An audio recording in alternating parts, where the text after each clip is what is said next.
Hi everyone, it's Chef Zena, and today we're going to make broccoli cheddar cheese soup. For today's recipe, you will need fresh broccoli, diced onion, diced celery, vegetable stock, butter, olive oil, fresh chopped garlic, salt, pepper, milk, shredded cheddar cheese, and flour. I'm using rice flour as it's gluten-free. You can use regular all-purpose flour. For today's equipment, you will need a Dutch oven, a saucepan, a spatula, a whip, a knife, a cutting board, and a blender. I'm using a hand blender, but you can also use a regular blender. So the first thing we're going to do is we're going to take our broccoli, we're going to put some on our cutting board, and then we want them all about the same size so that they cook evenly and around the same time. So any of our bigger pieces, we're just going to slice them so they're the same size as our smaller ones. And then we're just going to do that until we have all of our broccoli cut. Now that we have everything prepped and ready, we want to start cooking. So the first thing we want to do is put our Dutch oven on our stove. Then we want to remove the lid, and then we want to turn on our heat. We want it about medium-high.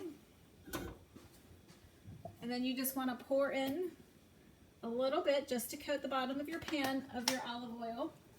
And then we want that to get nice and hot before we start cooking any of our vegetables. Now that our oil's nice and hot, we want to add our onions. And next we want to add our celery.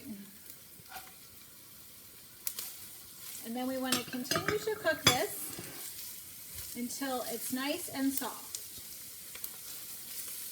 So as these are continuing to cook, you want to make sure you just stir them every few minutes.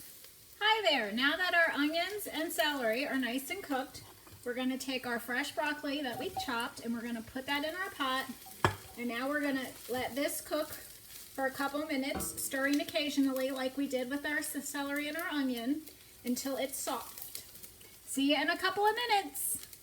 Now that your broccoli, celery, and onions are nice and soft, now we're going to add our vegetable stock and our fresh chopped garlic.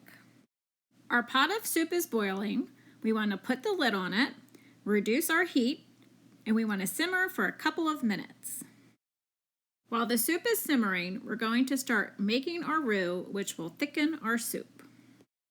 A roux is flour and fat cooked together and used to thicken sauces. Roux are typically made from equal parts of flour and fat by weight. We're using butter. To start our roux, we want to melt our butter. Next, we're going to add our flour into our melted butter. Whisk together the flour and the butter. Now that our roux is all mixed together, we're going to let it cook until it is a nice medium brown color while stirring. This should take about 5 to 10 minutes. The longer you cook a roux, the darker it becomes. It will start to have a natural nut smell. Set your timers and I'll see you in a couple of minutes. Welcome back. We want to add the roux to the soup mixture, whisking constantly. Our soup is nice and thick. We want to add the milk, stirring until it is well mixed, lowering your heat and simmering for a few minutes. Now it's time to season our soup using salt and pepper. Remember, you can always add more later. Next, we want to add our shredded cheddar cheese, stirring until melted. So now that our cheese is nice and melted, the final thing that we want to do is we want to take our hand blender, we want to put it in our pot, and we're going to blend our soup. Now that our soup is blended, you want to do one final check for salt and pepper. I've already checked mine and it's seasoned properly. And now it's ready to enjoy. Here is our broccoli cheddar soup. So thanks for joining me today, and I look forward to seeing you next time. Have a great day.